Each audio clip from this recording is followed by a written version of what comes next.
সকাল সকাল বড়মশাই বাজারে গিয়ে চিংড়ি মাছ নিয়ে এসেছে। আমি আজ আপনাদের সঙ্গে একটু দারুণ স্বাদের চিংড়ি মাছের রেসিপি শেয়ার করব। হাতে মাখা চিংড়ি খেতে খুব সুন্দর লাগে। চলুন আমি কিভাবে এই রেসিপিটি বানাই আপনারা দেখতে থাকুন। আগে আমি চিংড়ি মাছগুলো ভালো করে পরিষ্কার করে বেছে নেই। সব চিংড়ি মাছের মাথা বাদ দিয়েছি। এইবার ভালো করে ধুয়ে নেব।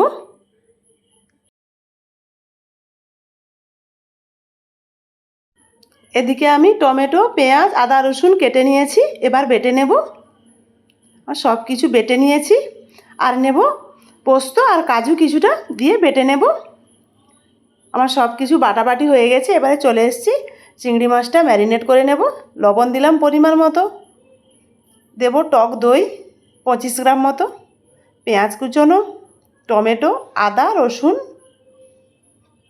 লঙ্কার গুঁড়ো, হলুদ গুঁড়ো দিয়ে হাত দিয়ে ভালো করে মাখাতে হবে। আর দিলাম সরিষা তেল। তেলের পরিমাণটা একটু বেশি দিতে হবে। মাখিয়ে আমি 20 মিনিটের জন্য রেস্টে রেখে দিলাম ঢাকা দিয়ে। 20 মিনিট পর আসছি। 20 মিনিট পর চলে আসলাম। ছোটো এলাচ, লং, দারুচিনি দিলাম।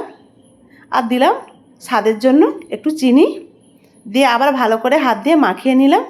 এইবার গ্যাসে কড়াই বসিয়ে দিয়েছি। কড়াই বসিয়ে গ্যাসটা জ্বালিয়ে হাতে মাখানো চিংড়ি মাছটা দিয়ে দিলাম। 5 মিনিট সিম আঁচে হতে থাক। 5 মিনিট পর চলে এসেছি। দেখুন কি সুন্দর হচ্ছে। আবার ঢাকা দিয়ে দিলাম।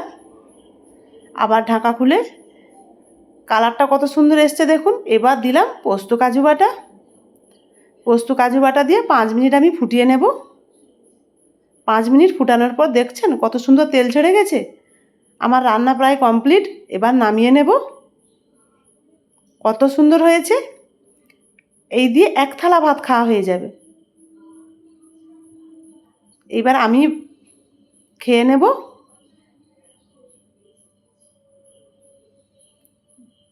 আপনাদেরকে খেয়ে জানাচ্ছি কতটা টেস্টি হয়েছে।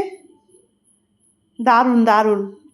এই দিয়ে এক থালা ভাত খাওয়া হয়ে যাবে। হাতে মাখা চিংড়ি দেখতে যেমন সুন্দর হয়েছে, খেতেও দুর্দান্ত স্বাদের হয়েছে। আপনারা একবার এভাবে ট্রাই করুন আর কমেন্টে জানান কেমন হয়েছে। আজকের মতো আসছি। আর চিংড়ি মাছ খুব সফট, দই দিয়েছি তো।